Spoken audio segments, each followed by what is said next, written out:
Hello everyone, আজ রান্না করব রাজমা।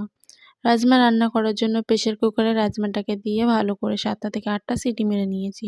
ও হ্যাঁ, সিদ্ধ করার সময় দিয়েছিলাম একটু নুন আর হলুদ। রাজমা রান্না করার জন্য মশলাটাকে ভালোভাবে কষিয়ে নেব।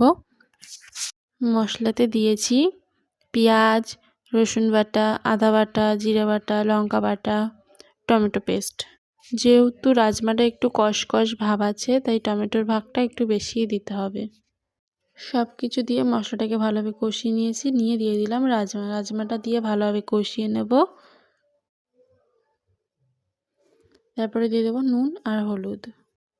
দেখো এখানে রাজমাটা কষানো হয়ে গেছে, এবার দিয়ে দেবো গরম জল। গরম জলটা দিয়ে ফুটে উঠলে দিয়ে দেবো ধনেপাতা আর দেবো গরম মশলা, দিয়ে ভালোভাবে নাড়িয়ে নেব।